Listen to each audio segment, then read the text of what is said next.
coffee? Yeah, I got something in my throat. Not, maybe not enough water.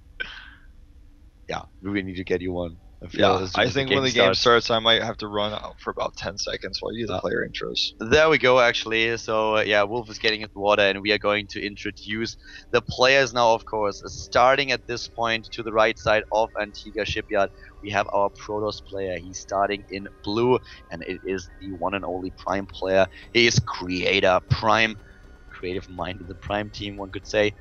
And his opponent starts to the left side of the map, starts in red, won the last game. It is StartaleLife. Very strong Zerg player. He's a champion, GSL champion. And, well, we're going to find out what Life is going to do now. He lost game number 1. He lost on Ohana. Creator played very well. But now might be time for Life to claim victory. And don't forget, guys, we are in the third game. So whoever wins this will be able to get, or will already be qualified for the next round of the IronSquid tournament. So that's going to be pretty exciting. And of course, as you can see now, both of them just getting some scouting information. The probe on the way to the bottom left. You know that's cross position. We have the pylon at the big choke at the front. And Creator, well, we're going to find out. Third base or model push. What's it going to be? Life, on the other hand, you will have to try to defend his third base as good as possible. Alright, I'm back. I feel better now.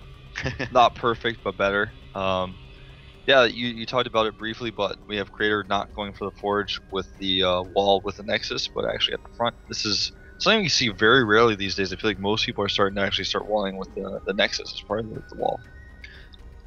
Spawning pool now already being built, this time also live without the attempt to go for the 15 hatch. I was really surprised when he did it against Seed, and it worked in the end, but it was really a bit mind-blowing. That's something that you usually don't see all too often. Against Creator though, live doesn't feel, yeah, he doesn't feel that it would work, so he just starts with the safe build. 14 pool will enable you to get the Zerglings out in time and defend your expansion. Probe being a little bit of a nuisance here, blocking the hatch, but yeah, he has the second base for life already. And of course, Creator is doing exactly the same thing, starting with the Nexus here in the main base. Yeah. There's a second pylon, so he's going to be completing that wall as soon as possible. You know, we talked about it already. 2 base or 3 base for Creator. I feel like in a game number 3 scenario for Creator, his style is going to be more so to take the third base. I don't think he's going to try to put it all on the line in a timing attack against a Zerg player on game 3 when he could actually just be out of this group if he wins the game. He's not the type of guy to put it all on the line and take that risk. I feel the same. I think that Life is probably expecting an immortal push and is therefore going to prepare accordingly. And this is, at least my opinion, that the Creator is expecting this too. So he will play this very, very safe and will not go for the immortal push, trying to get this third base and move out. But yeah, if you don't really execute a lot of pressure at the third, then you are sometimes in trouble. And that was nearly all true for Creator, as those Zerglings were so close of getting Yeah, in. nice block there using the probe and the pylon. This is like the toughest map to actually hold that type of pressure on. Yeah, it's definitely true. On this map in particular, it's always a little bit tricky, just because this ramp is just so big. Yeah, it's so wide open there. Now the core is down and he has nothing to fear. The Overlord takes a shot. Yeah, Overlord glimpses in here, is like, where is that cybernetics core? Like, there we go. But yeah, let's see how Life is going to prepare. I feel what we are going to see once again is from Life a pretty good sweep spread against Protoss. That's what kind of saved his ass on Abyssal City. Yeah, that's for sure. But one of the things. He was prepared with his creep. He knew the push was coming. Was able to prepare enough roaches to really be able to hold. Creator, what is the tech, man? What is it going to be? He hasn't shown it to us just yet. Yeah, we might also see a Stargate, which I don't really think is going to happen. He's getting +1. Yeah. But that doesn't necessarily mean Stargate. It could be any number of things. You know, you want to pressure a Zerg on this map, but the big problem is that Zerg, of course, expects it. This is also why we have this probe killed this early, and this is a big problem for Creator. He has no scouting information. And we have, for example, to the right side, an Overlord at the third base, a bit to the right, which is roughly in the position that he can scout a probe that comes in. So all these positions that Protoss player love to get their additional pylon in there are now scouted, are seen, and revealed. That's going to be a big issue for Creator if he wants to be aggressive. Yeah. Robotics does go up. That may indicate aggression. It's all going to be about what he makes first and how he wants to use it, though. And this is also, once again, one of these maps where we not only see Immortal push, but you can go for a War Prison play. Can try to get into the main base instead and do some damage here. If you get into a good position, you might even be able to force field the ramp. But Life, let's have a look. He's still droning up. He's getting speed. We don't see the tech just yet, but already spreading the creep. We talked about it earlier. Really important here for him. Yeah, wants to make sure all his bases are connected. And oh, wow. A little run by actually gets in here, and he does see the robotics with those links. So that's really important. Yeah, knowing about that is just so critical, because now he can just make sure that if there's a third or not. If he sees no third, he's like, okay, you're pushing me. If he sees a third, then he knows, okay, I'm fine, and that's all he has to do now is position some units at that third base location. We have now Twilight Council coming up for Creator, so not only going here for the build that we talked about, but we're adding the Twilight Council as well, already indicating what we assume, that he does not go for this Immortal push timing, doesn't play it too aggressive here, which will be tricky. I mean, you need to have the Twilight Council and the Blink if you want to get your third base. Without it, you're just too open against drops and against Mutalisks, because you have to defend 3 bases that are far apart from each other. But still, this opens now up this window for Life where he can try to be a bit aggressive, where he can attempt to delay the third for as long as possible. Yep, there's that Ling, by the way, that's checking for that third. He really, really wants to know about this. And there's Roach is being built now, so he has Roach speed on its way. We have the +1 attack timing too. That Creator Observer is here, man, and those Lings are like, I mean, he's known for losing them. Can we get the Observer? They're like, well, we are ground units that can't attack air. I guess the Observer sticks around a little bit longer. If it's a Creator Observer, I wouldn't be surprised to see the Lings just jumping up into the air and just bringing it down. Man. Or the Observer just suddenly crashes for some reason. Like, it doesn't even make sense. Topples over, crashes down, and so he's like, Here's that Ling follow-up here, just to have a few more Lings present to check for that Nexus. Now he knows, 100%.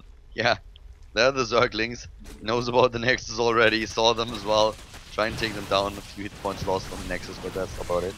So, just looking at this game, we have a lead for Life in overall supply. He has, of course, also the way better economy supply on 77 drones against 57. He has a 20 supply worker lead. He's even getting the 4th base in the middle of the map. And this is where it gets scary for Creator. If Creator waits for too long and gives Life all the time and the space that he needs, then it's going to be very difficult for him to take him down. He needs to have then this 200 supply army that is just stronger than what the Zerg player can put up on the field. Yeah, and he needs to make sure that he's very aware of what Life's tech is, because if Life, for example, were hiding a Spire right now, he'd be in a little bit of trouble because he's continuing to produce Immortals, but the Observer is what's most important here for Creator in that regard. And again, Life spreading his creep really nicely, actually going all the way up towards the Watchtower right now. What Creator most likely is going to try is to hit a timing that hits right before the Broodlord's out. Yeah. Because this is what Life tries to do right now. With the 4th base up, with him getting now Pathogen Glands and the 6 Infestors, he will be safe in the mid game. He's going to start Hive any second now. Yeah, exactly. He should start the Hive tech. He will go for the Greater Spire. And this is the time where Creator has to just see, okay, I'm on 3 bases, I'm fine for now, I can hold his pushes if he decides to try and pressure me, but I have to take him down before he has his Broodlord army ready. He's also getting a pretty quick +2 life, that's interesting. That's going to be not only important for the Roaches, but also Infested Terrans. And you see the +3 and the Robotics 4 coming up, just lining up exactly what you said. He wants to hit that timing attack before the Broodlords are ready, and that's what these Spines are also for. Life is dropping down here. Yeah, Spinecrawler very early, wants to secure himself this 4th base, but he needs the Hive tech. He cannot stay on lair for much longer. He needs to have a bit of a transition. He has the Infest account already, so if Creator decides to move out, then Life will be in a position where he can just wait for him on the high ground, use this position to his advantage. He already has more army supply, he has very good upgrades, not the best, but pretty decent, and these Spinecrawlers that we just briefly mentioned. There's the War Prison, by the way, that you already pointed out. Yeah. Have it now on the screen here, the War Prison top right. He needs to make sure that there are some Spine Crawlers to defend the tech when that starts coming out. Look at that, 87 drones out on the map for Life. He's got a lot, but again, the Warp Prism can start to pose a problem. If you kill the Greater Spire or the Hive or even the spawning pool, you can unlock some timings. If the Greater Spire is killed, that means that Creator can, for example, wait a little bit longer. No Hive just yet, Yeah. though. Kind of weird. And also no Spire. So he Yeah, doesn't you're have actually right. Corruptors.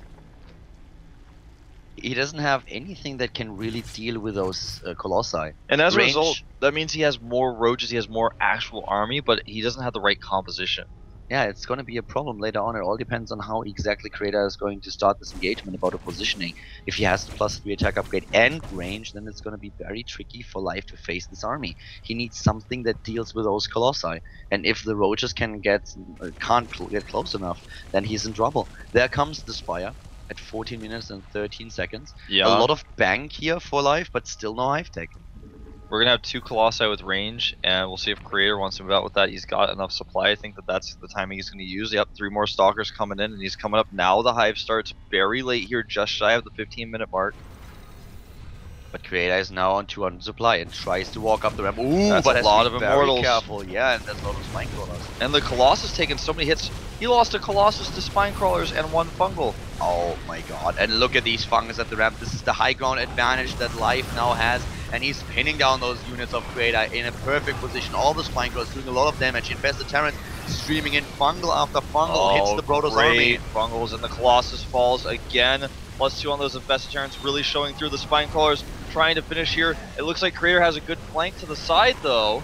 Yeah, Creator's moving in again. He's warping in units with his Warp Prism. But there are a lot of Protoss units that just fight the dust. A lot of debris on the ground now. Oh wow, and some more Lings chasing down as well. And I think Creator may have put himself so far behind that it's going to be impossible to recover after this engagement. Creator with a tail between his legs and immediately just trying to run back to safety. This was not what he expected to accomplish. So many Spine Crawlers on the high ground, all these Infestors, way too strong.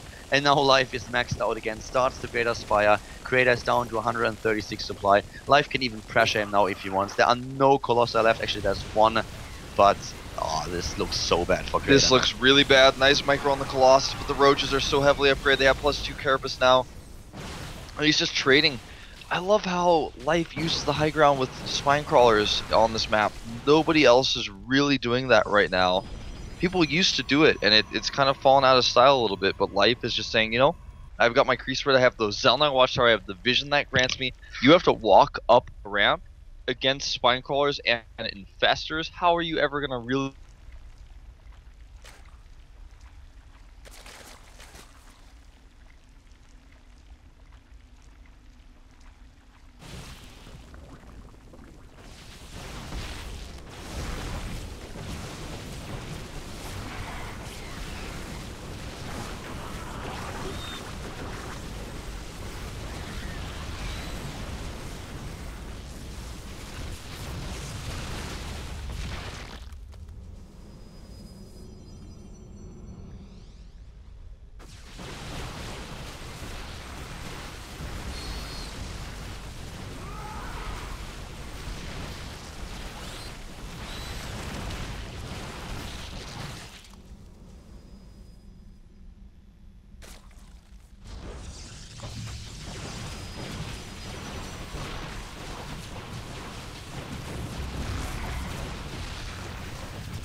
Alright guys, and there we are back for one of the last engagements maybe in this battle, depending on how Creator does here. With 150 supply, he's trying to secure himself the high ground. He's completely relying on Stalkers now. But we have the Broodlords in the game, and of course with those Infestors to back them up, this is going to be difficult. Here comes the blink forward. Yeah, he jumps in there. There's so many Lings and Broodlings though to help out. And with 10 Broodlords, it looks like he doesn't have anywhere near enough. Another blink forward here. The Zerglings are struggling to connect with the Stalkers, but there's just not any left, and that's going to be it. GG.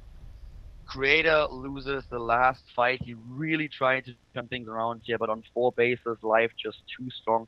A 200 supply army early in the game already, defending himself the high ground with all these Spine Crawlers. Creator just couldn't break this. It was really unique, and you know, it means that Life does advance out of the group. Yep. And now we've got, of course, one more player's going to be decided. But before we can go to the deciding match, we have to go into The losers match. Exactly. The two losers of the earlier matches are going to face each other right now. It's going to be a game, a Terran versus Protoss, a game between Seed and Cass. That's going to be the next match here on the IronSquid Group B. Oh, that was a little bit odd. Yeah, but that's what we're gonna have. But I'm fine. So Everything's okay. yeah. So the next Terran versus Protoss, and earlier Cass did very well against Creator. Now he's facing Seed, who was not successful against Life. This could be a very interesting game. Cass definitely has it in him to take Seed down. Maybe we are going to see the Protoss player from Korea advance to the Constellation match. We're going to find out after a short break here at the IronSquid tournament, and then we are back with Group B with Cass up against Seed.